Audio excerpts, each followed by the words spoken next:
is just so dull. It's just roads, an occasional turn, and then when it changes, you wouldn't even be able to tell that it changed if you didn't see people coming from the opposite way. Plus, my buddy Joey says he likes it, so it's probably F tier.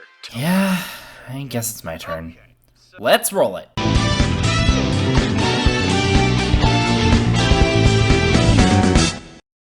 Hey there guys, JPals here. So I'll be honest, this is not a video I plan on making. A giant Mario Kart 8 Deluxe tier list had been something that had been rattling around in my brain for a while, but felt sort of passé for me of all people to do. But there's a couple factors coming into play here. First, Cole made his video, which will be down in the description, which references my take on Paris Promenade from a tier list both he and some of my other friends remember very well, whereas I don't really remember any of the placements, like, at all. Secondly, I have a unique opportunity thanks to the Ultimate Persona playlist going down where I had some open time as I wait for Persona 3 Reload to come out, so that I can remake Volume 1. Those two factors, plus me thinking of a lot of the visuals for this video very quickly at work, brings us here. Now, with any good tier list, you need tiers, and yeah, I should probably explain those tier names, huh? So, if you don't know, I'm gay. Okay. If there's anything true about the gays, especially those that pay attention to music, it's two things. We will stand by our pop queens, and we will have mostly solid taste, but with some questionable things tossed in there. If you know Megan Thee Stallion, especially in the wake of everything happening with Nicki Minaj, you'll notice the tears as lyrics from the song Hiss. It was originally Minaj's LLC. If you know, you know, and if you don't, let's just say we don't support rapists, unlike Minaj. Okay, in fact, link to the SCESA, aka the National Organization of Sisters of Color Ending Sexual Assault, down in the description. For now though, we have a lot of Mario Kart to go through. Kick your feet up, grab a drink, relax, and take a tour with me through 96 tracks in the game that just will not die. Let me know your thoughts in the comments, like and subscribe, and remember this is just my opinion, so don't kill me if your superior track isn't number one. Now, let's get into it, beginning with the bottom tier. I just want to kick this shit off by saying fuck y'all. So, spoiler ahead for the rest of the video, I guess, but when it comes to Mario Kart tracks, I tend to value how much I enjoy racing on the track, far and away in front, with complexity and music very close together in the second and third spots. Mix that with all my hours on this game leading to some of my friends not even wanting to play with me, for example.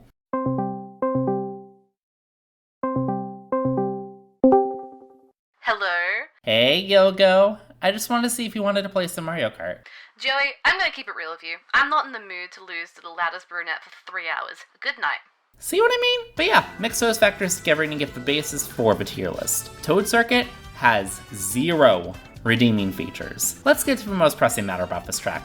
The grass looks like Play-Doh. Now, it's a racing game and doesn't necessarily need to look beautiful, but the original Mario Kart 8 set a standard that the first couple waves of DLC just did not meet at all. Outside of that obvious fact, it's the most basic of basic tracks you could have pulled for a DLC from a 3DS. Woohoo Island was right there, or Wario Shipyard, or Shy Guy Bazaar from the exact same cut, but no, let's do the track with a total 4 turns, 1 hang glider section, and 0 complexity. Literally the only cool thing about this track is this Shrooma shortcut you can do on 200cc. The song's also about as generic and nondescript as you can get from Mario Kart. It's the plain white t-shirt and jeans of Mario Kart songs. Like, sure, it's gonna do the job, but I'm not going to remember you in 2 minutes. Anyway, that's one obvious pick out of the way. Let's get the other obvious one out of the way too. I just want to kick this shit off by saying fuck y'all. Traffic courses generally have the qualities to be great just by having cars existent. Races are very chaotic at points of their own, adding Daryl speeding down the highway at 105 miles an hour on the wrong side of the road, and you have a recipe for success, as long as you have a mashing aesthetic. It's the reason why stuff like Wii's Moonview Highway and GameCube's Mushroom City hit as well as they do, having that complexity as well as drivers that just do not give a flying fuck if you're lane splitting. Toad Circuit is about as complex as number 1, with even less turns than Toad Circuits, in exchange for some cars that are pretty easy to avoid, unless you're on 200cc anyway. Traffic in general moves slower in Mario Kart 8 Deluxe versus some of the older titles, meaning that while there's still solid obstacles,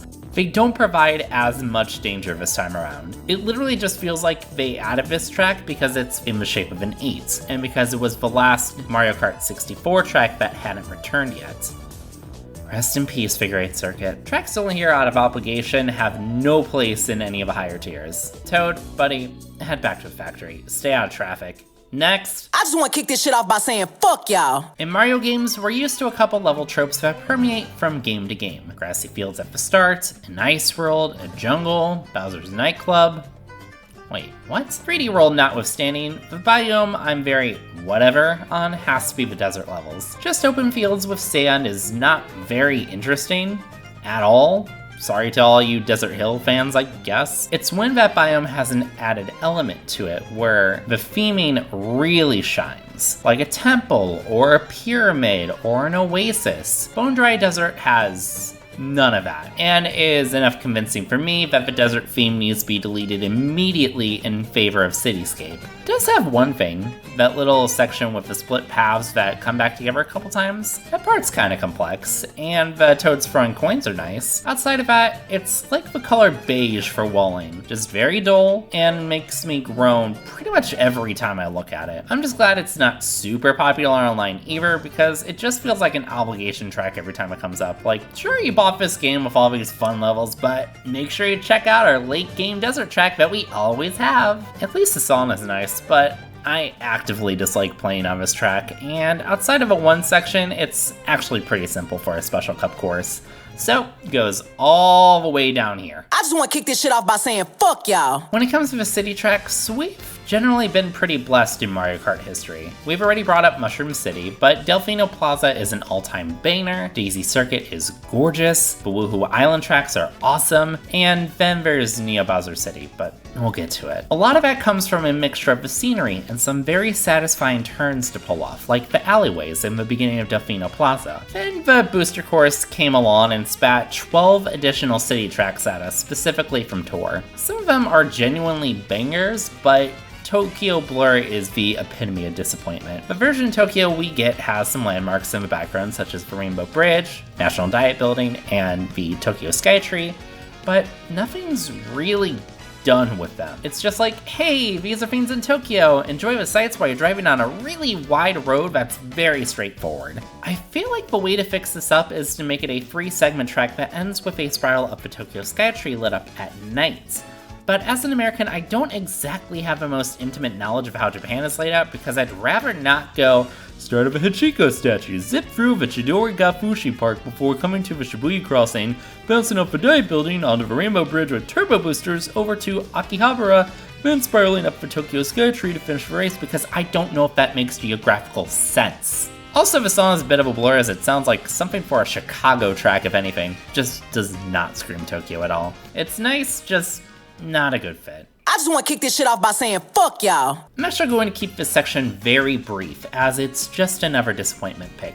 Sky Garden. The first Mario Kart that I owned was DS, where this track came back as a retro track. Genuinely, great time, good music, and an interesting track to play. I later got to experience it in Mario Kart Super Circuit, and I had pretty much the exact same reaction. Sky Garden in Mario Kart 8 Deluxe, however, pulls heavily from its tour appearance, and my god did they butcher my boy. There's a number of turns and shortcuts where I just gone. Most significantly for me, this little hairpin turn here with the cloud shortcut. The only real shortcut that we have now, because newsflash, the leaves are a long cut, is the beanstalk opening toward the end of a lap. Given this track was a double lightning cup track in games past, this is just straight up disappointing. Enough to land it all the way in my bottom 5, because it could have been so much more. With the original complexity and the visual overhaul of some of the later DLC waves, straight up, at least 3 tiers higher.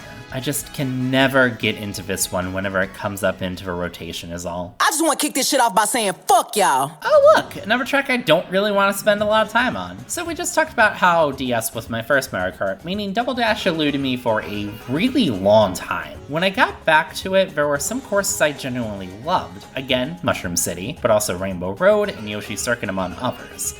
But I can never really think of much to say about Dry Desert outside of it having the tornado, the easy pit to avoid in the middle with the giant pit plant, and, well, it having that dry alright. In the Mario Kart 8 rendition, we trade out the tornadoes for an oasis, which is cool and all, but an oasis is supposed to be a rarity in the desert. right? I'd have made that a mushroom shortcut where that current giant sand cut is at the end of a lap, eventually boosting back onto the main track right after the finish line. Also, how do you have a whole ass Sphinx on this track and make no use of it? Just actively reductive in this game, a letdown in terms of track design, and it's also too damn tan. I get it, it's a desert, but can we not get some red sand up in this bitch? Or some snakes, or vultures, or something to liven up the track a little bit? This track is actually making me a little mad to think about, so let's go to the next one. I just wanna kick this shit off by saying fuck y'all.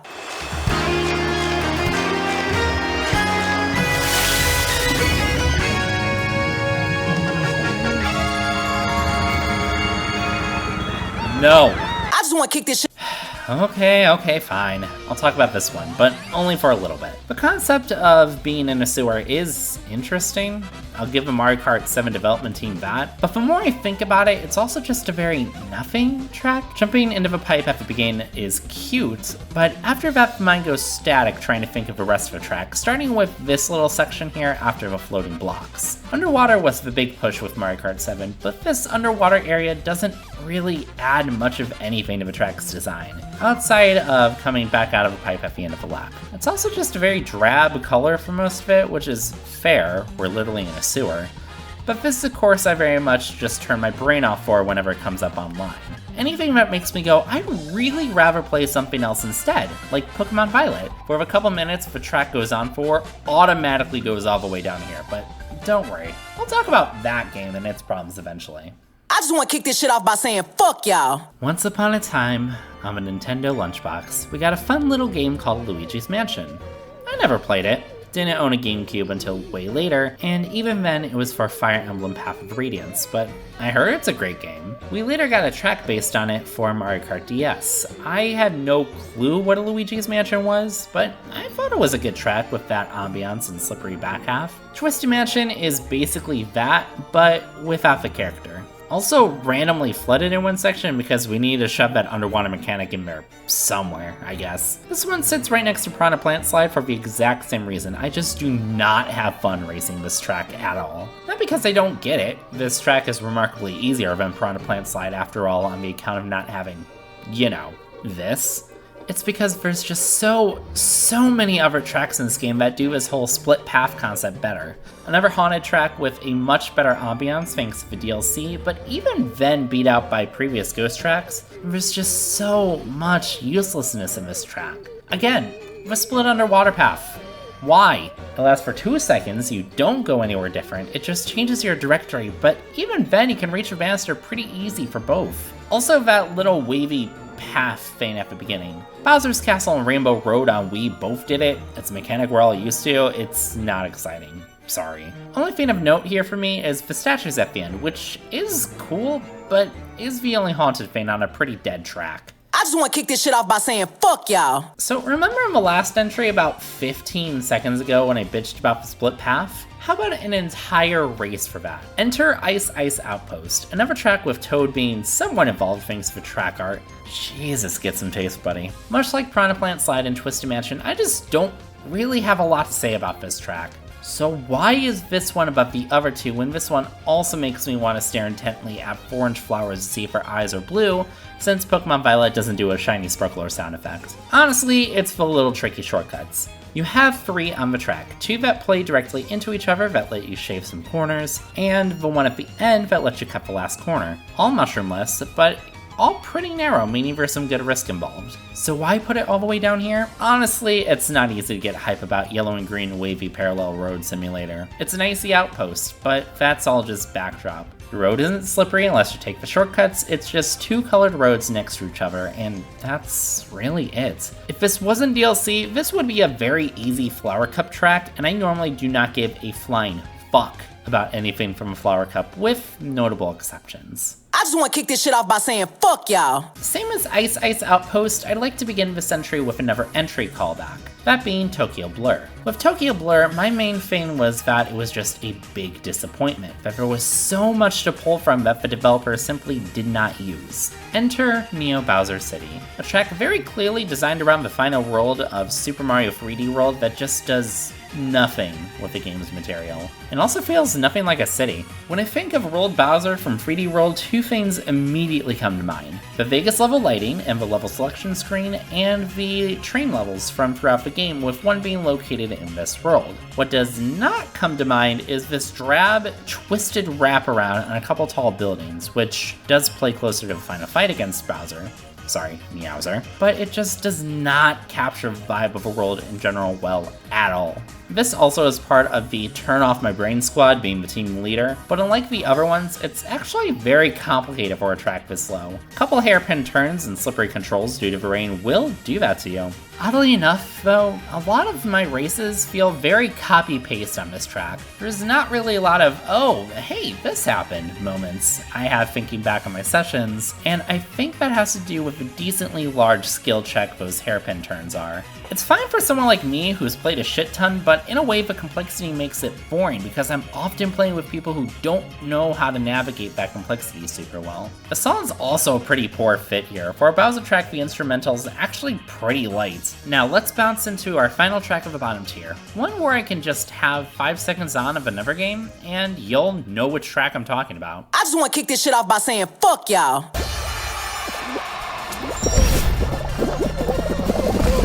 So, Sky High Sunday. This is the third in the glorified oval trio that resides in this game, the other two tracks being Excite Bike Arena and Baby Park. We'll get to those two later, but the reason why this track fails is in how it tries to separate itself from those other two. Verticality. Something we don't see super often in Mario Kart tracks, and something I actively ask for in Tokyo Blur. So why do I hate it here? Simply put, Sky High Sunday doesn't really do anything with verticality. It just creates that ascension and descension moment that should feel like some sort of payoff, but the slopes are just ice cream and ice cream shops. Why are we building up? I think what I would have done here to keep the theming at least for a moment is you start off on a Sunday, complete with a couple trick spots, as you eventually take a tour around a sweet shop that's selling steaming cookies, gooey brownies, bouncy gummy bears, and a whole lot more. Toadette's sweet shop, if you will. That said, this little shortcut you can do on 200cc, that's pretty cool. I just can't hit it. Plus, I've had more fun races on this track than not, so it goes at the very top of the trash tier. Let's move up the ranks one to our D tier and move to tracks that don't really need to be told to fuck off from the jump, but kind of deserve to be this low for one reason or another. I'm finna get this shit off my chest and lay it to rest. Let's go. I told myself when writing the script I would try to be as thorough as possible without making a 10-minute tangent on something as inconsequential as why the Toads aren't wearing winter coats in Ice Ice Outpost. I cannot hold up that promise for Berlin byways, as legitimately I do not know a lot about Germany. A lot less than I do about Japan, and I'm not going to sit here and Google names just to point out the landmarks. All I can see it as is just another city track. A city track with a good amount of complexity and a fun, if not off-putting song compared to the rest of the soundtrack, but a city track all the same. As such, I need to compare it to the other city tracks, and by the point of Berlin's arrival, we already got Tokyo Blur, an absolutely goated tour track we'll talk about later, 2 more tour tracks that'll be in this tier, and Paris Promenade. While I'll happily play this one over Tokyo Blur any day, I just can't be bothered to care about this track like some of the other tour tracks. Mark this one as an honorary member of the Turn My Brain Off squad, but with the vibrancy to keep it out of that team and thus tier. I'm finna get this shit off my chest and lay it to rest. Let's go.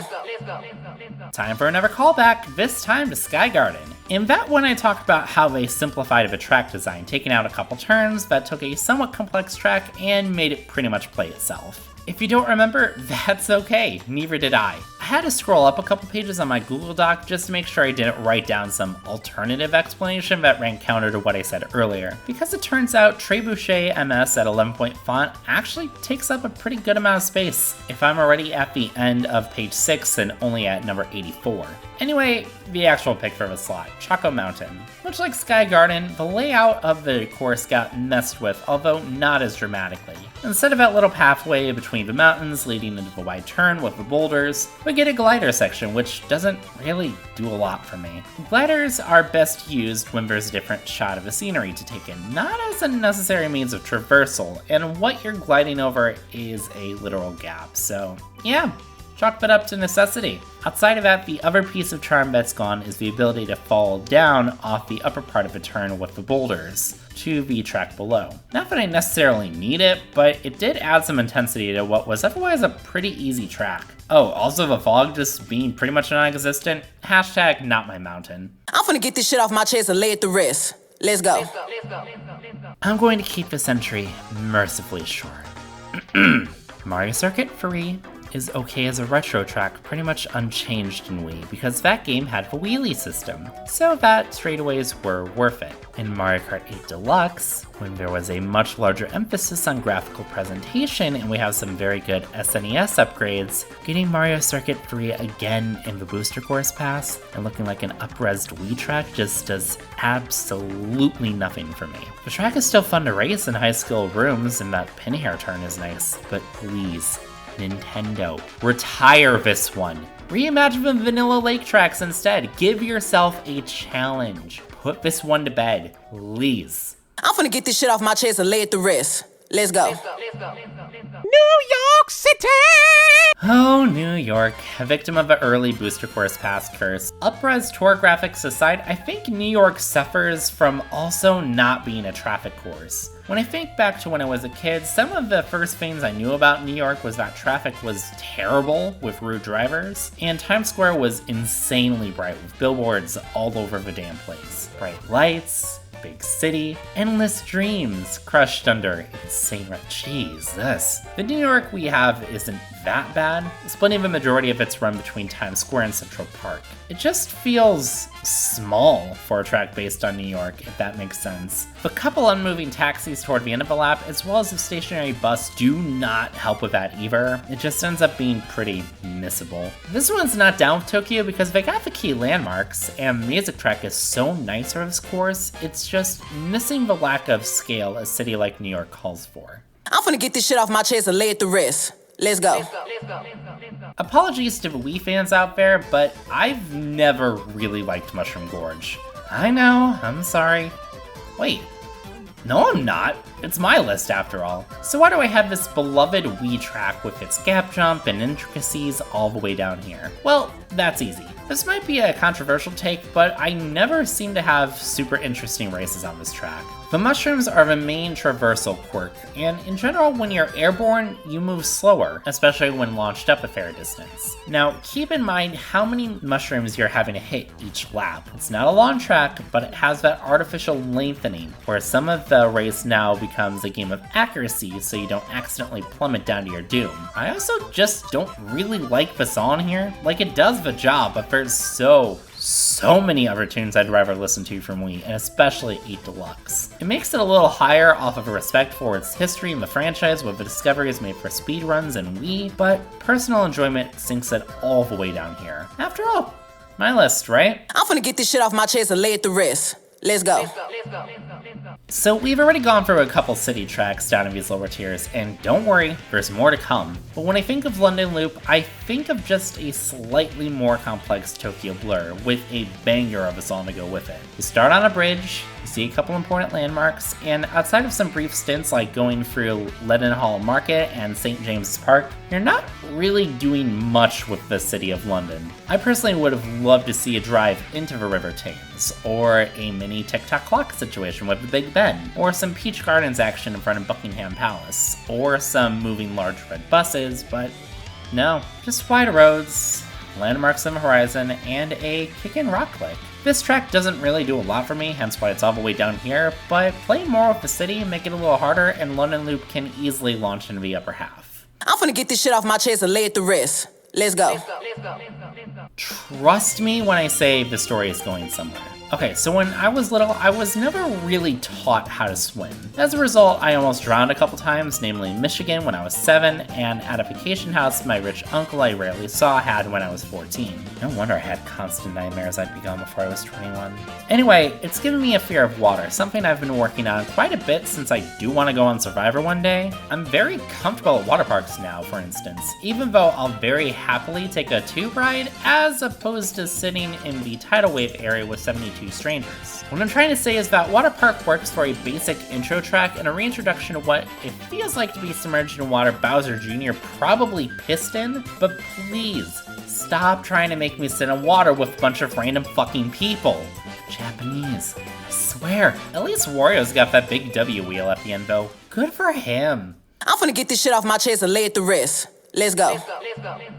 So, Super Bell Subway. I will say I enjoy that the traffic this time is a whole bunch of trains, but this is another one I just cannot get into. This time though, I think it's a me issue. The only time I've taken a train was in college returning home from the semesters because my mom did not want to drive the hour and a half to come pick me up, and I didn't really want to go to college to begin with anyway. I was an hour-ish south of Chicago growing up, so I never had to hop on the Red Line or anything, and I wouldn't have that New York experience of hopping on the subway all the time either. That said, the track kind of lives or dies on if a train is near you, because when it's not, you just have a pretty open underground area with ramps that take a lot longer adorning the upper rafters throughout the tunnel just for some coins. Again, this track just doesn't do anything for me. I groan when I see this track come up online at the same rate as Water Park. It's just a matter of personal taste, and I can acknowledge when I just don't have the same opinion as everyone else. I'm finna get this shit off my chest and lay it to rest. Let's go. In the history of intro tracks, they've been kept fairly consistent. Mario's Sand Pit, Luigi's Speedway, Peach's Little Racetrack 50 miles away from a castle, another Luigi Speedway, but this time with head-on collisions. A literal 8 that should have been here, unironically. A literal third Luigi Speedway, but with self-glorification which is very off for Luigi. And the worst track in this game thinks of Booster Course Pass all having one thing in common. They happen during the day, in a pretty nondescript location, unless you're at Peach Circuit or Luigi Circuit Double Dash anyway. Mario Kart Stadium though, they said nah, set the shit at night in a stadium with way more stands for that dinky glorification track from Wii, and also let's defy the laws of gravity. For an intro track, this one does the job and actually feels like an event. It's not one I need to go back to super often, which is why it ends up all the way down here in the lucky 77 position, but unlike a lot of these lower tracks, the fact that Mario Kart Stadium is this much lower is not an indictment of this track, but instead a shining light on a lot of the other tracks for being as solid as they are. And yet, there's still 3 tracks from the second to bottom tier. Crazy how that works, huh? I'm finna get this shit off my chest and lay it to rest. Let's go. One of my Discord friends, who I and others call Swifty, asked me why I decided to put Excite Bike all the way down here. After all, it's an oval. Bitches love ovals, right? The problem is this oval is too goddamn long. You have 2 massive straightaways and some decent corners that you can trim down on, just like if it was Baby Park. That's really all this is though, Big Baby Park. Young adult field, if you will. The magic of Baby Park, though, is that it's small and the laps go really quickly, lending to a frenetic energy next to an increasingly frantic instrumental. Excite Bike doesn't have that same level of energy to it as a result of the length of straightaways. Like, sure, the RNG ramp system is cool, I'll give them that, but this track would have hit so much harder on Mario Kart Wii with the wheelies and extreme sports angle that game was going for. All I can say is, stop trying to make Baby Park 2 if you're not going to understand that Baby Park's charm is that the track is small and very simple. Please. I'm finna get this shit off my chest and lay it to rest. Let's go. I know I've been ragging on Mario Kart Wii a little bit, but I do genuinely love Mario Kart Wii. I was on C2GP for a very brief period of time, but I'm not really one that found Grumble Volcano near their favorites in that game. The crumbly pathways from lap to lap is genuinely nice, don't get me wrong, but I always found this track more interesting for the glitches you could pull off in that game. Such as the one you could pull off near the starting line, and this little one here where you bounce off this rock to get to the other side of the track. What happens when you take away those shortcuts though? A decently challenging, albeit ultimately plain take on a volcano. If it were me designing the track, I'd be using more of the volcano itself, including a part where you need to go over the mouth of a volcano. But I'm just some dude in Texas not knowledgeable on the tech side of things at all. Not a game developer. This is another track I do actively avoid whenever it comes up on the wheel though, hence why it lands all the way down here. I'm finna get this shit off my chest and lay it to rest. Let's go. We're going to end the second to bottom tier with a hot take. A take I knew as soon as I placed it in this tier was going to get some people upset. In this iteration, I do not care for Rainbow Road 64. Let's get the obvious out of the way. This track is gorgeous. One of the best looking courses in the game if you ask me, with the coloration of a rainbow road mixed with the lovely night sky and atmosphere down below. The song here too, genuinely awesome. No notes. The one thing that kills me here though is that this track is simply not hard at all. This really just comes down to the fact that it is a Nintendo 64 track, where the hardest tracks are really just the longest ones because of how long you're fighting for first place. Unless you're Yoshi Circuit, in which case it's because you offer more route options than a restaurant offers appetizer choices. And there's a skill jump you might be able to hit. Rainbow Road 64, simply put, is just a long, straight road with some wide turns and a couple chain chomps. I'd say it's the easiest of a Rainbow Road, save for GBA, but GBA does have a fun distinction of those bounce panels, allowing for some mushroom skips. The track really is a showstopper visually, but I'd rather play a lot of the other tracks on a regular basis before Rainbow Road 64. Now, I'm going to do us all a favor, because there's 96 tracks in this game, and honestly, there's only so much I could say for some of these tracks, especially those in the middle tiers. For the next 3 tiers, which act as my C, B, and A in order, each track is only going to get at most 5 sentences each. This lets me save on a lot of time, and also lets you avoid hearing me trying to say, "It's alright," in about 40 different ways. Let's kick off with what's effectively our C tier, shall we? I'll give Piranha Plant Cove one thing. For an underwater track, it does genuinely have some nice theming with the ruins and wrecked ships. There's only so much you could do with underwater tracks though, and this track kind of turns my brain into sludge as I move from lap to lap. It might have to do with the fact that I was experiencing motion sickness the first time I played this track, but that is a very personal problem. Still, a much more interesting track than Water Park, which is why Piranha Plant Cove lands here. Okay, but why is this Rosalina's Ice World? This doesn't have anything to do with Freeze Flame Galaxy by the looks of things, and I'm all for references to one of the best games of all time, but what exactly makes this area Rosalina's? If anything, there should be a shit ton of anti-gravity here, because Space Goddess, right? It just raises more questions than it answers, but for a 3DS track, you could do a lot worse. Just please fix that camera in the beginning section. There's a good sub-radio song that I'm using as my backing here instead of the actual song for Los Angeles Slaps called Talk About LA. It's a simply lovely little tune about reminiscing on some old times with a loved one and wishing you had it back. It's not my favorite by the group, but when I think about LA, my mind goes there first. If we're talking about the track itself though, I do have one question. Why did we not get a Mario version of Hollywood? Both the sign and the scene.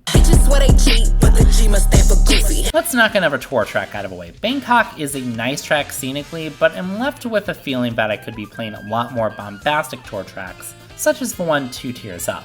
This is also worried to be using the Nicki Minaj verse from Sierra's I'm Out because she raps the city name while not talking about the city at all. But then again, we're talking about the same lady who wouldn't take the vaccine because her cousin allegedly got swollen balls and got impotent as a result. The same lady who did a lap dance for a 13-year-old live on stage to a swell of booze. The same lady who defends both her husband and brother fiercely despite both them being sex offenders. The same lady who was standing by Tory Lanez while fucking people when he was the one that shot Megan Thee Stallion, because apparently Nicki didn't see a scar when yes the fuck there was one. The same lady who worked with this fucking goblin I don't even want to say the name of, who was arrested for domestic violence, sexual assault, and more. The same lady whose biggest backers in her feud with Megan Thee Stallion are Ben fucking Shapiro and Jeffree Star. Need I go on? I'm sure Bangkok is a fun place to go to though. No disrespect to the citizens of Thailand at all. I'd say hi to Ian Igus at this funny little number spot, but he moved to Norway, and I'm proud of him for it. This is one of the prettier tour tracks in my opinion. It just doesn't do a lot for me as the locale in general feels pretty small. To be fair to Nintendo though, I don't know how the hell they'd showcase what Amsterdam is actually known for, its red light district. Bitches swear they cheat, but the G must stand for goofy. I swear, I did not mean to line up a bunch of tour tracks like this. It just kind of happened that way. Rome Eventi wraps up a C-tier string quartet of city courses. I'll give Rome one thing. The fact that it's at night makes it stand out a lot more in my mind. It's the one city I know of the least about from the tour courses outside of the Coliseum, but come on. Literally everyone knows about the Coliseum. It's the same thing as Bangkok, and that's a fine enough course to drive. I'd just rather play the tour tracks higher up on the list. Bitches swear they cheat, but the G must stand for goofy. For a Christmas themed track, it does portray the feeling of the holidays pretty well. Large build-up, a moment at the apex, and then a quick slam down back into a regular old routine. I just wish we got a different take on a holiday season track, like a race around that one town area they show in Galaxy 2 at night, decorated up to the nines with lights, presents, the whole shebang. The giant presents and the train are nice, but there's definitely more that could be done here. See for Christmas. Bitches swear they cheat, but the G must stand for goofy. Oh wow, another low-ranking Wii track. Who could have seen that one coming? I actually don't hate Wario's Goldmine all that much. It was just never my go-to, much like Rumble Volcano. The reason it's floated to this tier is because of the unique atmosphere and bangin' song. If a minecart still hurts you and posed a little challenge, I'd probably bump this up at least one tier, but right now it does feel just a little too safe for what it is. Bitches swear they cheat, but the G must stand for goofy. I've never played a Donkey Kong game, which is 100% on me and something I'll rectify eventually on Twitch, link down below. So a lot of this track's charm is definitely lost on me. I could take or leave this song, but the temple area is pretty nice. I just wish it was a bit longer, but to be fair, it is DK Jungle, not DK Banana Shrine. Fuck, now I want a banana. Bitches swear they cheat, but the G must stand for goofy. Rock Mountain is a basic as hell track. Let's get that out of the way real quick. But that song, the only other rock tune in the game outside of London Loop, it's nice. Also, if you're behind in the glider section and have mushrooms, stick to the grass. You can make up so much ground over there. Oh my god. Bitches swear they cheat, but the G must stand for goofy. Finally, a DS track. Wario Stadium definitely does what it needs to do with its trick ramps, sharp turns, and thrown-in use of anti-gravity underwater. That definitely feels like a scramble move by Wario to keep people coming to a stadium. Much like Rumble Volcano and Wario's Goldmine though, it was never one of my favorites. Possibly because the trick system simply did not exist in DS, and a stadium definitely asks for some sick tricks. Now that we have tricks, there's just a lot of other courses I'd rather play over what was a pretty middle-of-the-road DS track. Bitches swear they cheat, but the G must stand for goofy. I'd complain about there being another introductory Mario course that leans into anti-gravity even more in the same game as Mario Kart Stadium, but the Flower Cup has always had these Mario circuits that don't hit super well. Save Mario Kart 7 for some reason. That one goes off really hard. Love that one. This Mario circuit is behind it, but not by too much, as the track folding in on itself makes for some pretty fun shots if you're super far ahead, and the constant turning due to the length of the track makes what's basically the number 8 and makes it super dynamic. Again, it's this low because I prefer a lot of the other tracks above this one, but it being this low is a testament to the number of good tracks in this game, not an indictment of this specific track. Bitches swear they cheat, but the G must stand for goofy. I did not grow up with a Nintendo 64, and as such I have no fun backstory for this course, with a very nice mushroom shortcut at the end, like I would love to have. I do have but one thing to say though. I like trains. Bitches swear they cheat, but the G must stand for goofy. Oh look, another low-ranking Rainbow Road. Straight up, I just do not think of Rainbow Road when I think of this track. I think Space Station first. Like, yeah, it's a fine enough track and all in terms of difficulty, but when I think of Rainbow Road, I think of a gorgeous rainbow track sit out ahead of me, while taking me on a fun romp through space with one or two fun set pieces, like the trampoline and double dashes or the loop-de-loop on DS, which would have been perfect here. But nope, couldn't get that one in the literal anti-gravity game. It just feels like a step down from the last few Rainbow Roads for me as a whole. It might actually be my least favorite Rainbow Road of all time, despite being above 64s on this tier list by a fair margin. Bitches swear they cheat, but the G must stand for goofy. I did not think I'd enjoy Cheep Cheep Beach nearly as much the second go around when I didn't care for it much on DS, but the ability to just dip underwater actually makes this one really fun. The glider section over the water instead of the simple boost ramp is also nice, and that jungle section looks really, really good. Unlike a lot of a C tier, I just don't really have much to say. It's a basic ass track that got a good visual upgrade and benefits from the updated mechanics, but because it's as basic as it is, I can't in good conscience put it up in the B tier with the majority of the tracks that reside there. It is the start of a tracks that I actively pick online though, I'll say that much. Bitches swear they cheat, but the G must stand for goofy. Yeah, I know. Saying that right before jumping into Cheeseland, which I have over this game's Rainbow Road, is a wild statement. It might just be the circles I've been in, but no one really seems to fuck with Cheeseland. It's a shame, really. Once you get a grip of how this track handles, the constant swerves make for a pretty engaging racetrack. It does go this slow though because it is very easy to bag on this track, and I really do wish that instead of this track from GBA, that we got Cheap Island or Lakeside Park for a return. C for cheese. Bitches swear they cheat, but the G must stand for goofy. I'm about to make another inflammatory statement about a game series I've never played, but I've never been much for Zelda. I've tried a couple times to get into it, and only ever finished Wind Waker mostly thanks to a college roommate I had at the time who voice acted the entire thing for me, and helped me figure out the dungeons too. Tim, if you're listening, shout out to you. Hope the education career is going well if you stuck to that. With all of that said though, this feels more like a Mario course with Zelda designs attached to it if it makes sense. None of this feels like I'm racing around Hyrule in the slightest.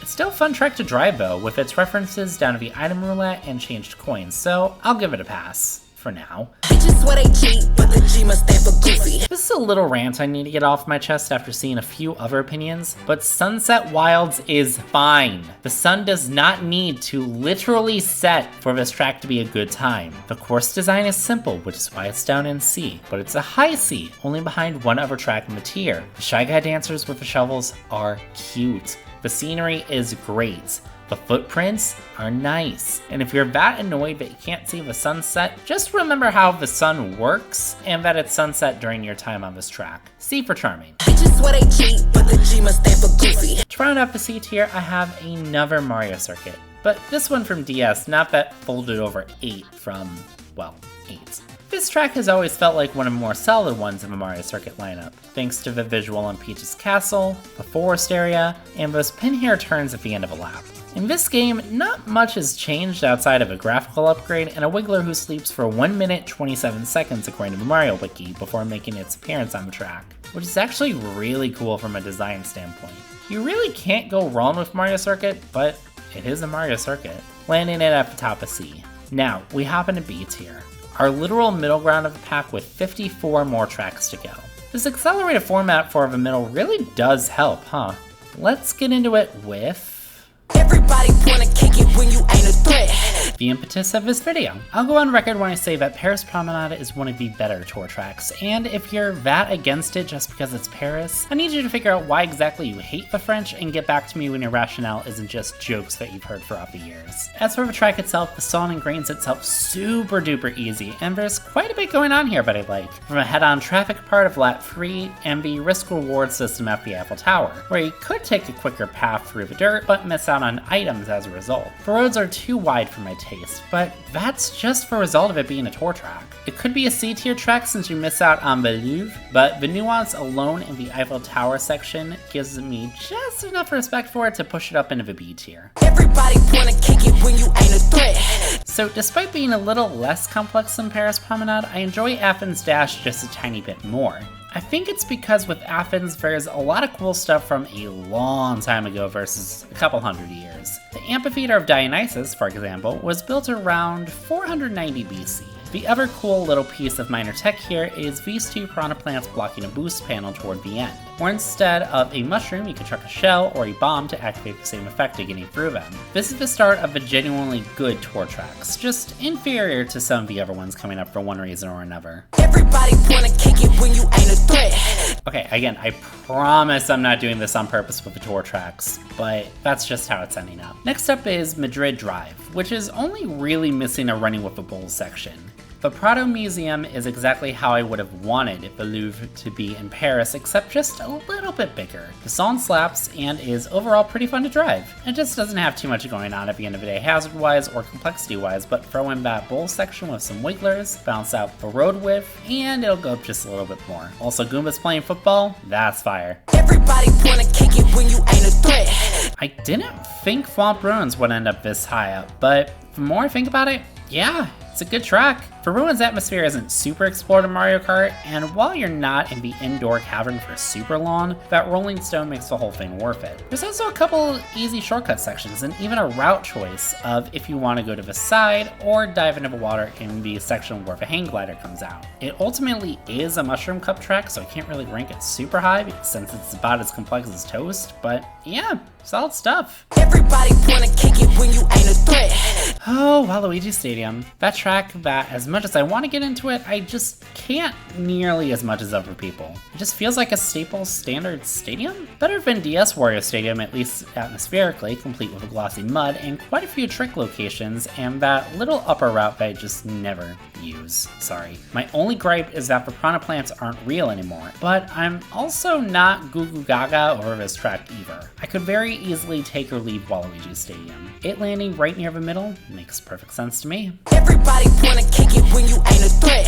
For what on paper is a simple little GBA track, for Boo Lake, the booster course pass, people really put themselves to work after the initial wave of backlash and made this one really nice visually. At the end of the day, it is a GBA track, so it's not really that complex, but the underwater actually kind of adds the atmosphere to the track instead of just being like, hey, we need an underwater section, cause of quota. Love the place. Nothing too crazy, but races here are usually pretty chill as a result. Everybody wanna kick it when you ain't a threat.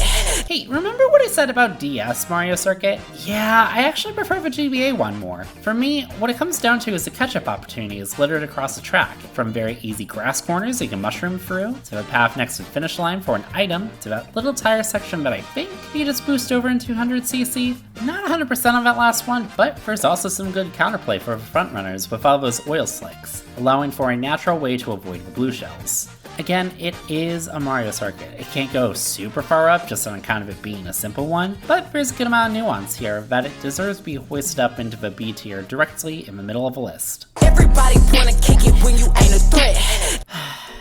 DK Summit. Is it just me or does this track feel a lot smaller than it did in Wii? That gap jump. This track's main selling point is so much easier in Mario Kart 8 on 150cc, but it kinda has to be. It's a cool locale and the song still slaps, but it feels weirdly dwarfed here. Everybody wanna kick it when you ain't a threat. Some of my friends really adore Shy Guy Falls enough to put it at number 1. I think it's just okay, and that's okay. Recent Up the Waterfall is a neat use of the anti-gravity, but this track just has never really left a strong impression on me, so it's kind of in existence territory. A fun existence, but just existence. Can't expect too much from a Flower Cup track in terms of crazy track design though, right? Everybody wanna kick it when you ain't a threat. Unlike DK Summit, Koopa Cape feels about the same in terms of scope. This is another Wii track I wasn't super into, probably somewhere in my mid-tier outside of the song, which is a 12 out of 10. The only thing I'm really missing here is the spinning electric wheels of death and running current right below it, which made the underwater section a lot more dynamic. Still, a good track at the end of the day. Everybody wanna kick it when you ain't a threat. Quite literally, I have no memory of Riverside Park before this game. That said, the scenery here is looking really nice, and the song that goes with it is pretty chill. There's nothing too crazy going on here though, outside of these patuis that can drop items including mushrooms, which is pretty cool, and adds a little more to the item game. Only other thing that I have is a waterfall at the end of a lap. We love a good waterfall jump to go with a super simple course. Everybody wanna kick it when you ain't a threat. Sherbet Land is very easily a track I could take or leave, but I have to acknowledge both the visual glow-up as well as the added traversal, making the previously negligible water hazards now drivable complete with their own little paths, generally a bit slower while providing more coins. It's such a nice touch that adds some nuance to your race as you need to balance whether you're keeping up at the beginning or lagging behind to build up your top speed. Also, I'm always going to be a sucker for skating Shy Guys in lovely wintry themes, so that's 2 points in this track's favor. Just have a lot I favor over this track is all. Everybody wanna kick it when you ain't a threat. Bring back my bouncy hammock now.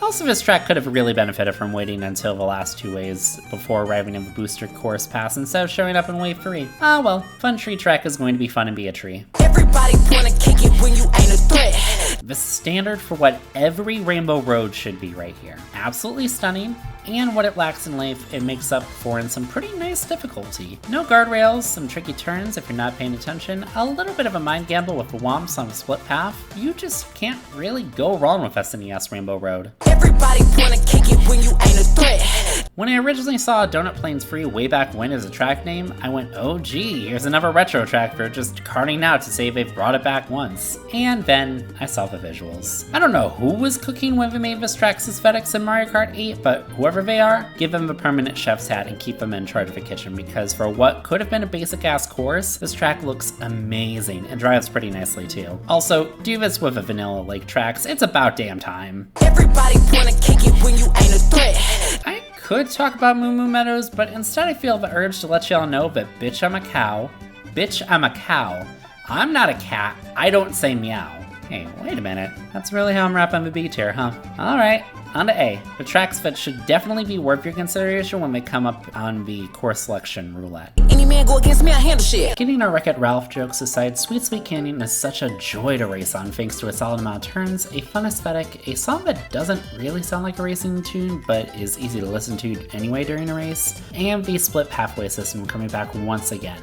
I think the pink one is slightly faster though. I'll need some confirmation in the comments. Not 100%, but I always default to that lane anyway. More of this kind of theme, please and thank you. Any man go against me, I handle shit. This is how you do an oval. It's not quite as strong as its Double Dash iteration, given there's no Bowser shell and the opposing sides are a lot more protected from each other, but the reason why this track works is because you have very quick laps, lots of items, and constantly escalating music. Just please, Nintendo, stop trying to make Baby Park 2 happen. It's not going to happen if your only takeaway is we like ovals. Any man go against me, I handle shit. I've played a good amount of Nintendo franchises. Animal Crossing is not one of them, unless you count Happy Home Designer, which is apparently one of the bad ones from what I've been told, but I enjoyed it as it was goal-focused and not life-focused. As for the Animal Crossing track, it's not one that I really actively pick, but it's one that I respect and wish we saw more of, namely in how it alternates between 4 seasons randomly with the option to select a specific season with button commands locally. Tracks having different variations embedded within them, more than what the tour tracks do, is really cool. The only thing that's really holding it back for me is while it fits, I don't particularly care for the song that goes with the track, and it is a rather simplistic design at the end of the day, but again, is a track I can respect. So,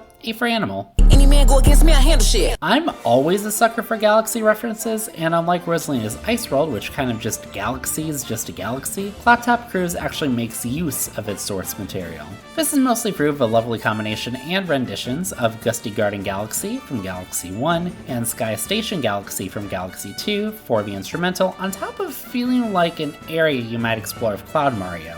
The part where you're racing for a Storm Cloud 2 is also nicely done, with the instrumental really briefly being thrown into a rock rendition. Mix that with a complex track worthy of being in a Special Cup, this is easy A-rank material.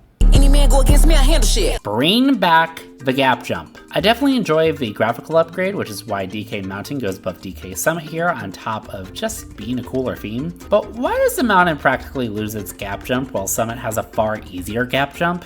Like, that shit's weird, right? Any man go against me, I handle shit. Vancouver, generally a really fun tour track. I've only been to Canada once for DreamHack Montreal 2018, but that was in Montreal, not, Vancouver. This one feels a bit more in-depth than some of the other tour tracks, mostly thanks to Lap 1's bridge section feeling wildly different from Laps 2 and 3 as you go through Rogers Arena, and also using a fair bit of landmarks to its advantage by having them as something you drive through, not simply see. Shout out to Vancouver also for being the only city track in the booster course pass with anti-gravity. We had to get it somewhere, right? Any man go against me, I handle shit. Next up we have Bowser's Castle, and as always, Bowser's Castle is just a really solid track from top to bottom. The main takeaway here is, of course, the giant Bowser statue complete with the split paths as you try to avoid his giant fists. But I can't help but feel like this is in some ways a truncated but also accentuated version of the Wii's Bowser Castle. At least it's better than 7's though, where they decided to just say, fuck it, put him underwater. Because,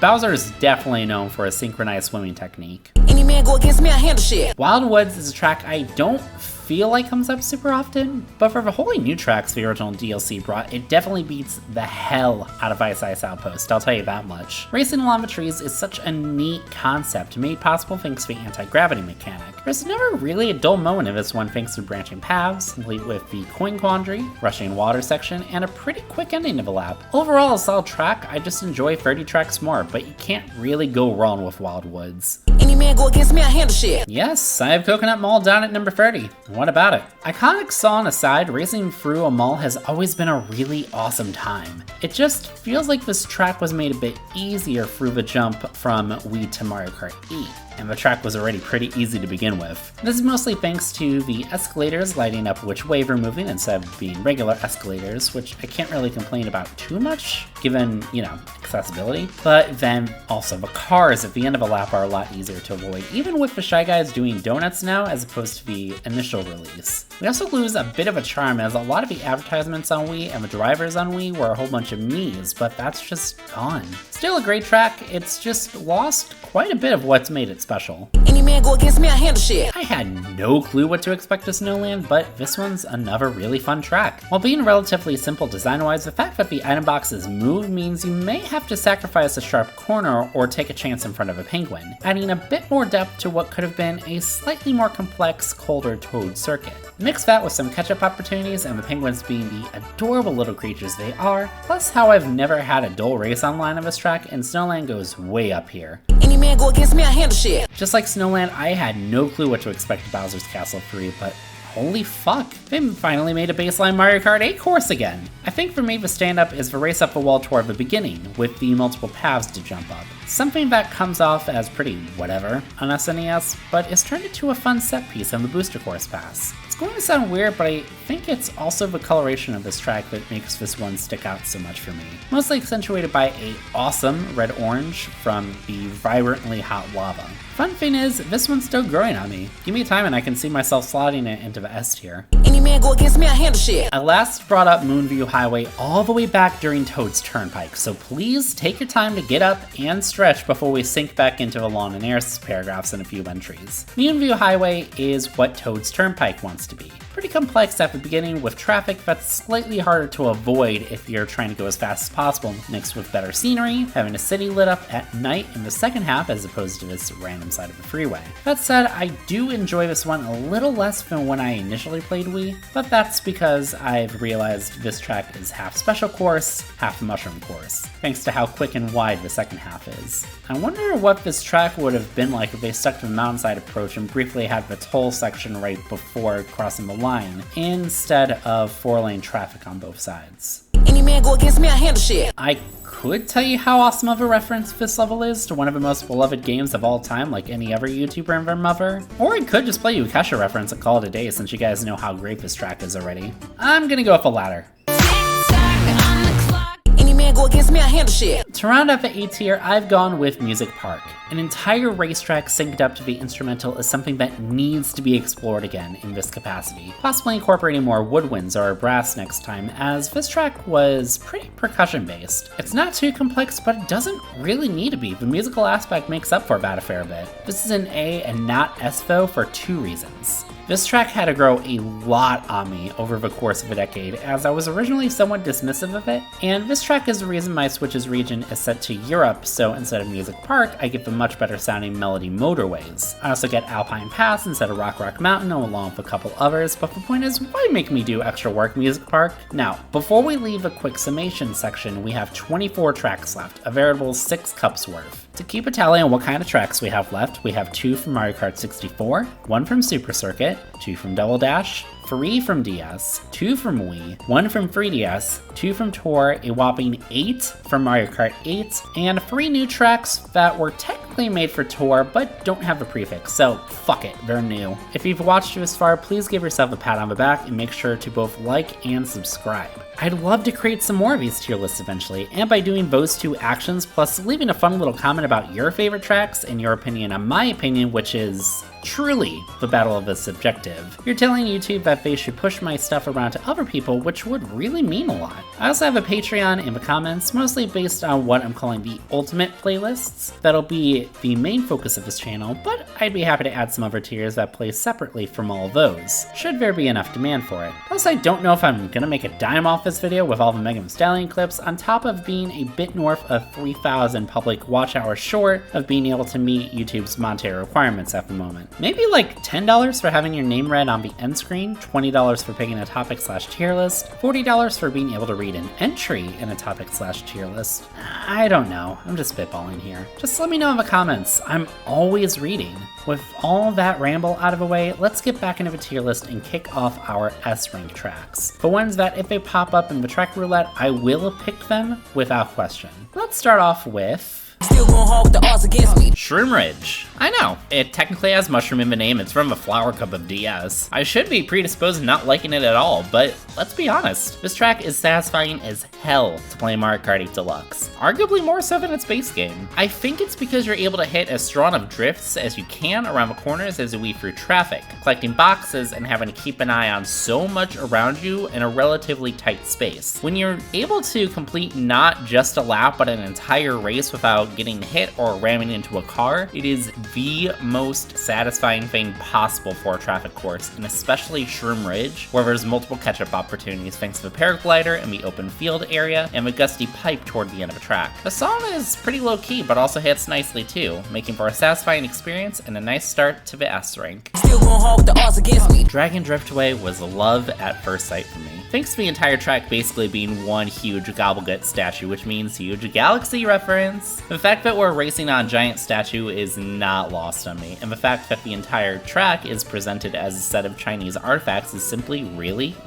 cool. Also, as the name implies, there is a lot of drifting in this track, meaning just like Shroom Ridge, going an entire lap without getting hit while nailing all your drifts is an incredibly satisfying feeling. Overall, this track is just super duper solid. I don't have much to say on this one though, without getting redundant, so let's bounce over to our next one. Or rather, two. Still gon' hold the odds against me. I decided to rank both F-Zero tracks together as, for someone who's never played F-Zero outside of F-Zero 99, these two tracks fill the exact same niche. Racetrack from another game series recontextualized from a Mario Kart engine. I know everyone loves Big Blue Down, but for me, Mute City symbolizes what F-Zero is about more, and it's just a bit more dynamic race-wise, so I've decided to rank Mute City at 21 and Big Blue at 22. The reason for that is that Mute City keeps up its speed throughout the entire track, thanks to a plethora of boost ramps, coin panels, and spin booster pillars. When you're not near any of those, you're by a drift location or trick opportunity, meaning you're constantly going fast, constantly assessing your situation, and constantly trying to zip to the top, perfectly encapsulating what F-Zero is all about from what I picked up from F-Zero 99. For Big Blue, they went for a 3-segment approach, which I don't mind one bit, but there's some minor lulls in speed here, such as the beginning portion, the multiple paraglider ramps, and the last stretch, although I will give it some points back for the overlapping multiple path section. At the end of the day though, we're talking racetracks inspired by F-Zero. The concept was always going to work, especially when the F-Zero fans are absolutely starved for content at this point. It doesn't really matter which one of the two you prefer over the other, as both are incredibly fun. Still gon' hold the odds against me. It's almost a bit ironic that I'm following two tracks based on a very speedy IP with a locale that's known to be very slow, but here we are at Sunshine Airport. If you're paying careful attention, you'll notice that this is the first Star Cup course to be talked about in this video, mainly due to just how insanely strong the set of 4 tracks we got this time in this cup are. With Sunshine Airport, it comes down to the unique atmosphere, thoughtful track design, and a little design flourish where you can't really hear anything else as you glide across the water as the plane begins its ascent. With thoughtful track design, I mostly mean this middle section here with the open plane. Sure, you could just jump straight across, grab a box, and be on your way, but you can also hop down to the lower path for a couple different options. All the way to the left will be a double box in case you need 2 items ASAP, as well as the area over to the right if you want a sharper corner, or if you have a mushroom, you can cut all this grass for the quickest path with another option with this small little dinky island just beyond this area. There's also a good amount of reference to some of the other tracks through the signage throughout the airport. Something also visible in Super Bell Subway that I didn't mention earlier, so I thought I would mention it alongside the Sunshine Airport signage. Overall, really fun track. Would not mind another airport in the future. Still going hard with the odds against me. Yoshi Valley is historically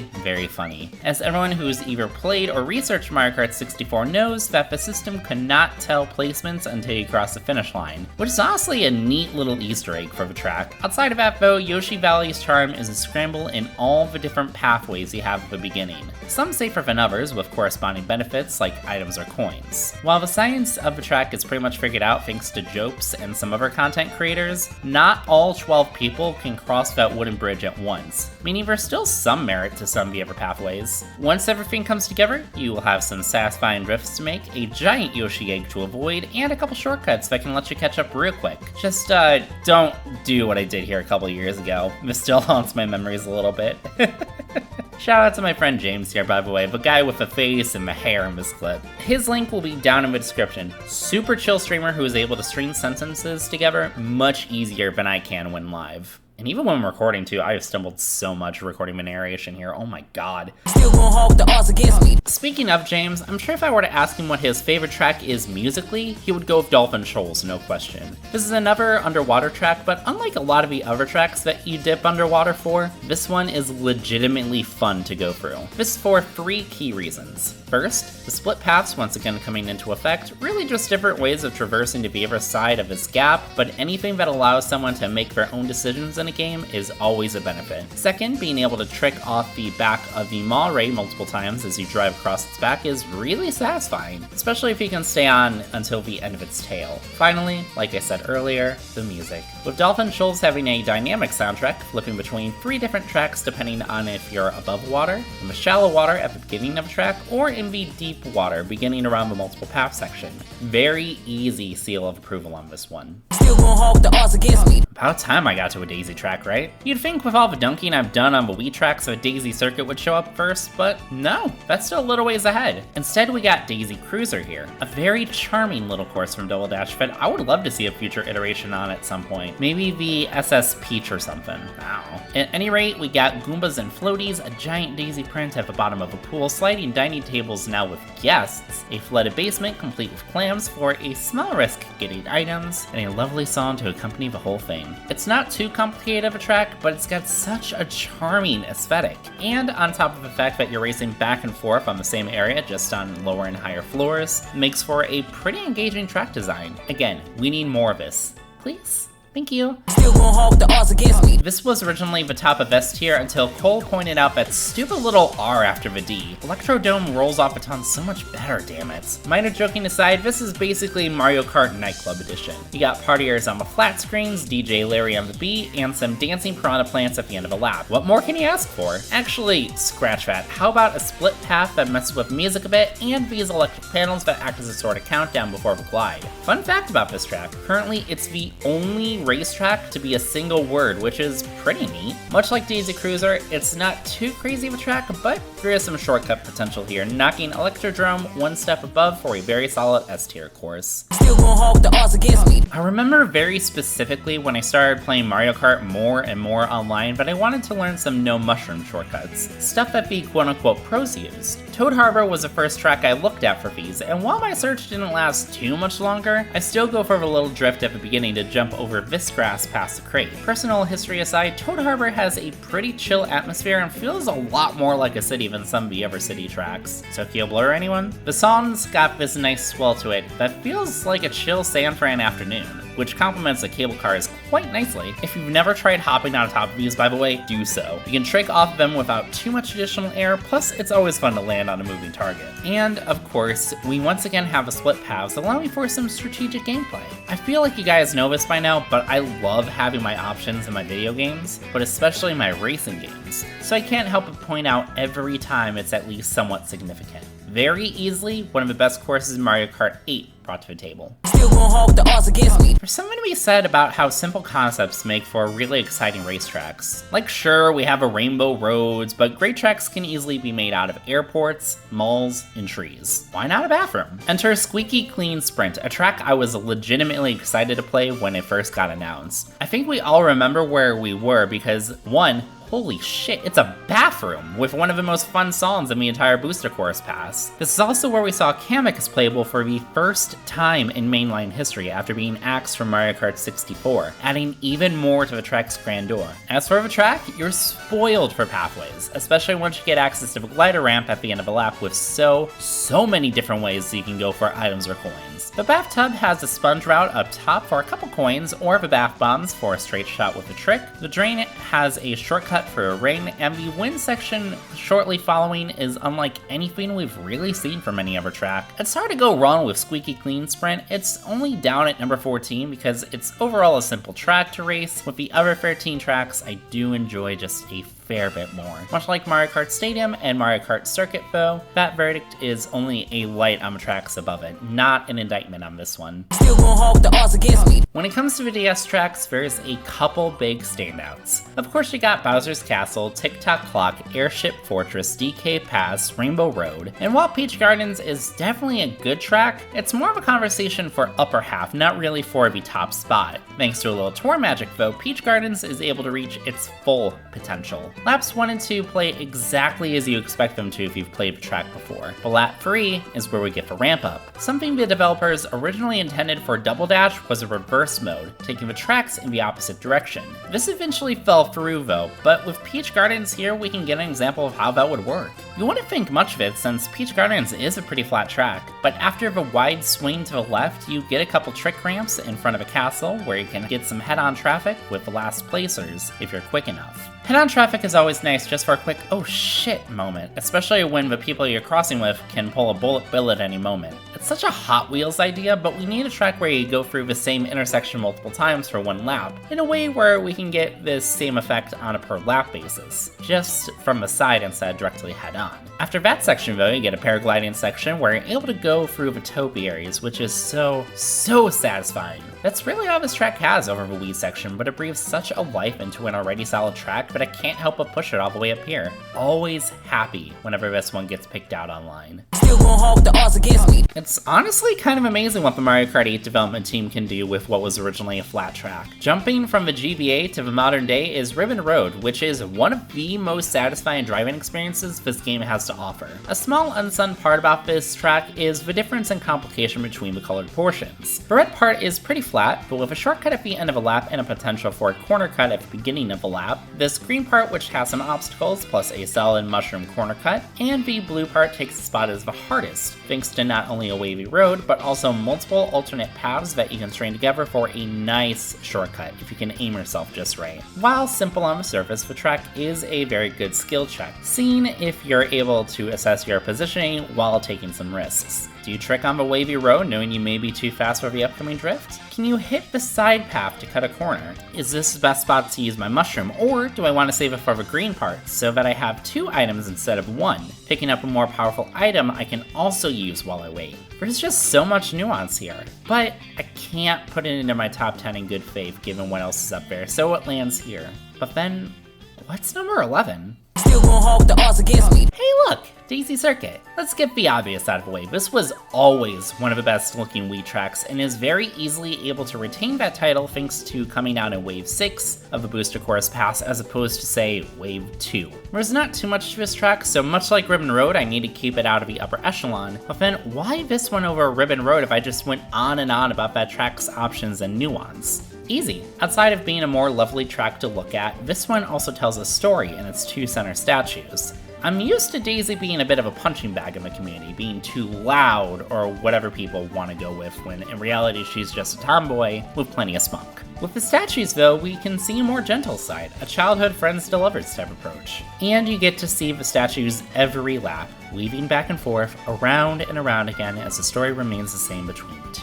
I'm a bit of a hopeless romantic admittedly, but it's my favorite aspect of this course. To get an even better view, you can take the 1 mushroom shortcut this track has for a glider, eventually zipping through a somewhat tight tunnel section around the lighthouse and past the cruiser off the coast back to see the statues again. An awesome track that's always fun to race on, it just doesn't quite fit with the 10 above it, so to number 11 it goes. Speaking of those last 10, to give a recap on what we have left, we have 1 Mario Kart 64 track, 1 Double Dash track, 1 DS track, 1 Wii track, 1 Mario Kart 7 track, 2 tour tracks, 1 Mario Kart 8 track, and 2 new tracks. I'm sure there's some eyebrow raises over how I let not 1 but 2 city tracks get up here, but I promise they're for a good reason. Let's leave the S tier and ascend to our final tier, Double S. Ask a hoe why she don't like me, bet she can't give you a reason. It's Wii Rainbow Road. No, I'm serious, that's my entire explanation. I may have ragged on a lot of Wii tracks, but this one still continues to hit all this time later, and while it's no longer my favorite Wii track, it should still be in contention for one of the best tracks conceived by the series. I'm just going to let the first lap play out, but pay attention to all the visual elements here, the opportunities for items, and the intricate course design. There is a reason why this one is as lauded as much as it is.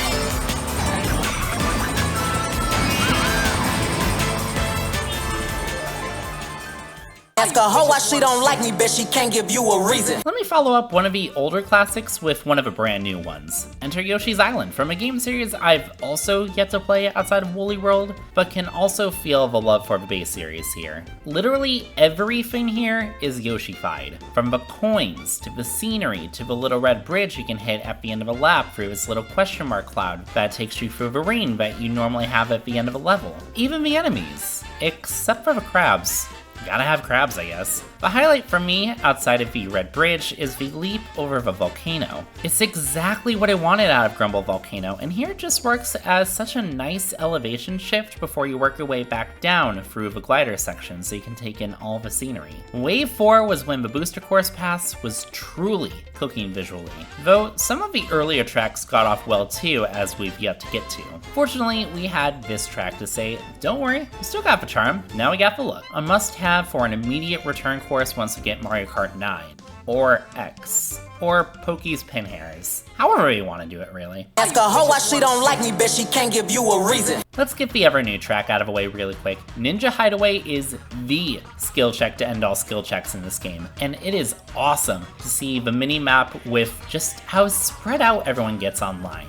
Unless you get royally screwed, what usually ends up happening is you have small groups of racers competing against each other for positioning as you weave through floating platforms, the glider section, and rooftops on a lap-by-lap basis. If you want a shortcut, no problem. That cardboard cutout piranha plant I mentioned all the way back at Athens Dashes here. Just have a shell or bomb and you can pop that puppy to get a nice corner cut, even if you're up front. The music is also perfectly frenetic. A great pump-up jam that gets you focused for one of the harder Mario Kart tracks in recent times. Overall, just a really cool atmosphere with a great track design that asks for a more skilled racer. This one is definitely one that needs to come back ASAP too. Ask a hoe why she don't like me, bet she can't give you a reason. I'm not a fan of Waluigi, but I'm going to stand on business and say that Waluigi Pinball is right up there with Wii Rainbow Road for one of the best racetracks the series has ever conceived. Where else are you going to get the idea of Mario and friends drifting along the tracks of a pinball machine, avoiding the balls, bumpers, and flippers before going back up the plunger to do it all again? The GBA and DS era were littered with pinball representation, and honestly it's about high time we get that back. The only problem that I have here is that the unique sound design has been stripped away a bit, such as the sound for changing positions, and the sound for going through the flippers at the end of a pinball table. It also came out pretty early in the Booster Course Pass set list, and while the track doesn't look bad at all, I can only imagine just how much better it would look if I were to swing through on the Wave 5 instead. Still, a staple's a staple, and Waluigi's got this one thing going for him. Ask a hoe why she don't like me, bet she can't give you a reason. We need to talk about Sydney's Sprint real quick. Whoever came up with the sax line, you're insane, I love you, keep doing what you're doing because that line never fails to put me in a great mood. As for the track itself, this is the type of integration I was looking for in some of the earlier tracks. Zipping around a pretty basic course design-wise, but with plenty of corners to cut if you're skilled, you're going to pass through and not just see, but Port Jackson, the Sydney Opera House, Luna Park, the Sydney Harbor Bridge, a First Fleet class ferry, Dawes Point, the Bangaroo Reserve, the Mary Booth Lookout Reserve, and finally, the Circular Quay. Best part? All of the landmarks here are from around the area of the focal points, being the Opera House and the bridge. They're not exactly one-to-one in terms of location, but they really did do the Sydney area justice. Again, that sax, oh my god! Ask a hoe why she don't like me, bet she can't give you a reason. So, what if I told you there was a track just like Sydney, except better in almost every way? Well, you'd get Singapore Speedway. First and foremost, just pay attention to the music when I hit the cannon, this time on 150cc.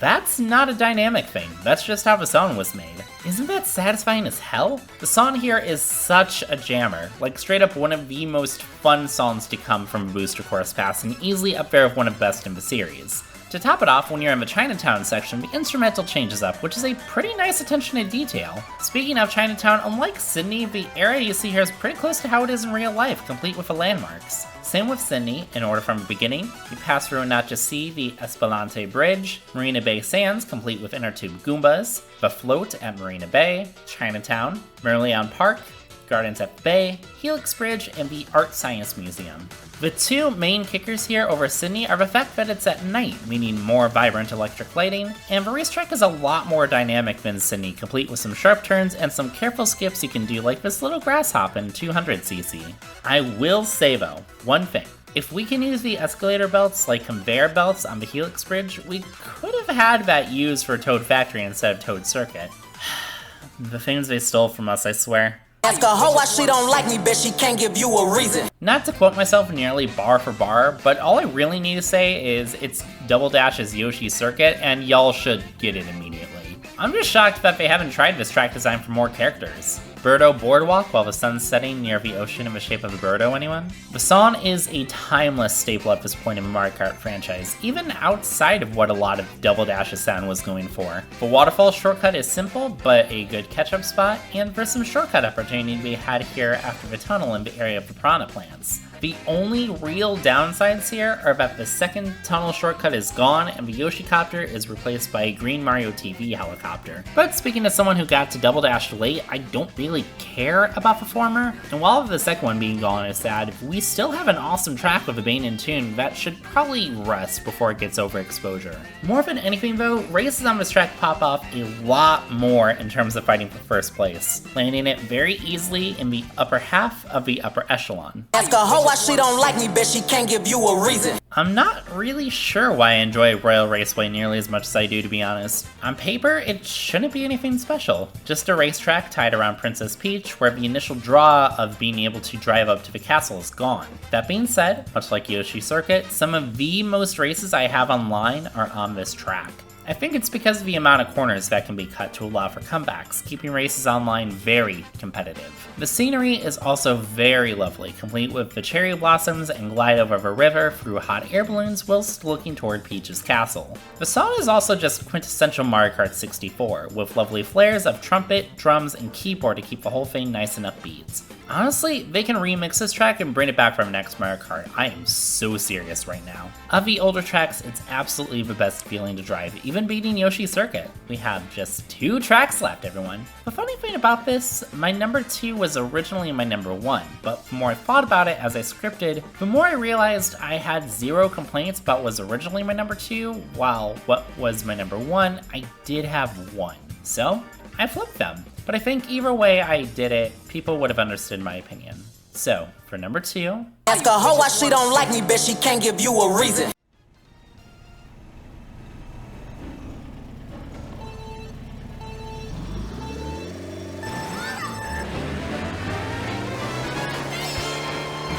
Mount Wario.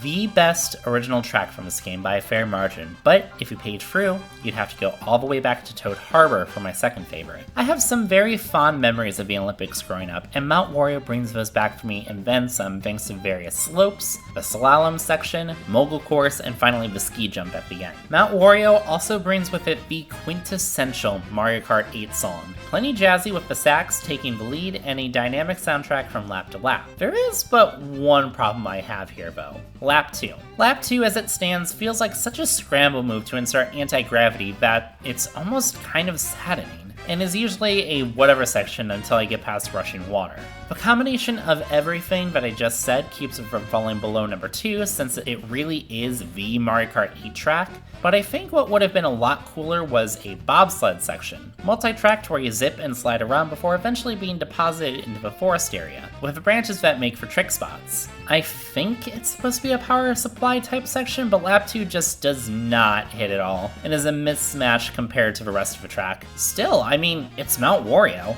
Sure, I only enjoyed 2 of its laps, but those 2 laps are awesome setups for both the race and atmosphere, with the third one being some of the best track design we've seen out of its development team. It's just a shame Mario Kart 7 happened, especially without Waluigi, huh? Ask a hoe why she don't like me, bet she can't give you a reason. 3DS Rainbow Road is my favorite course in Mario Kart. No number after it, no system, no designation of an enhanced version, period. It's from Wave 3 of a booster course pass and still comes out as the best looking track in the game, and keeps the exact same charm almost one-to-one that the 3DS version had, just HD instead of, well, being on the 3DS. Space is an eternally fascinating location, filled with endless possibilities as we never know what's out there, and that lack of knowledge is both exciting and terrifying. Fortunately for our 3DS Rainbow Road, we just stick to what we do know. Wavy rainbow roads, swinging around a couple planets including riding on the rings of Saturn, riding on the moon with anti-gravity now, and floating along the cosmos straight toward the finish line.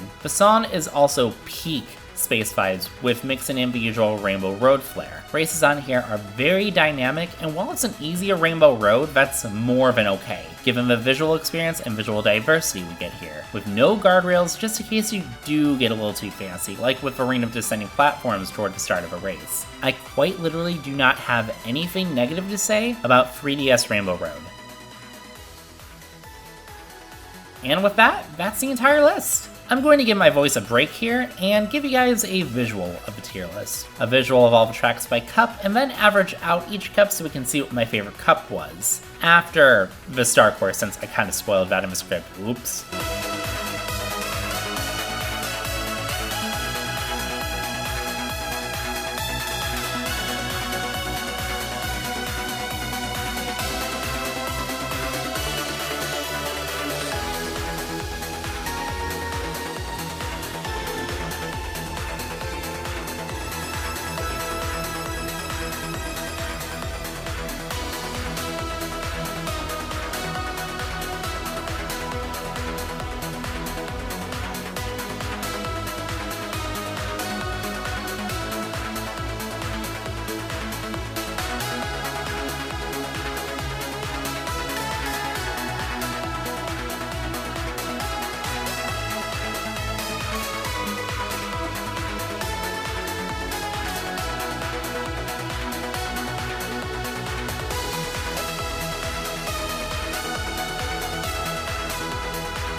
Thank you guys so much for tuning in. Last time I'll save this video, I promise, but if you enjoyed the video and want to see more, please like and subscribe, and leave a comment letting me know your thoughts. Just please keep it civil, okay? At the end of the day, this is just a racing game that's meant for our enjoyment, not to go to war over because I don't like a track you like and vice versa. It's all just a matter of opinion, right? If you'd like to support me financially and help me gather assets just a little bit quicker, the Patreon's going to be in the description. Shout out to Gilgo for helping me with a voiceover in the beginning, and shout out to the friends I've brought along the way. Cole the Fact Guy, Jan Aegis, and James Poley. All of their links are going to be in the description as well.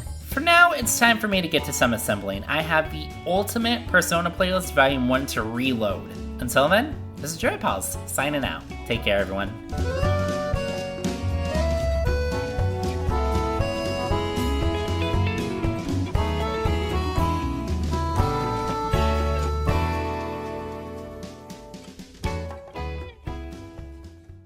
One week to make this, I said. Fuck me.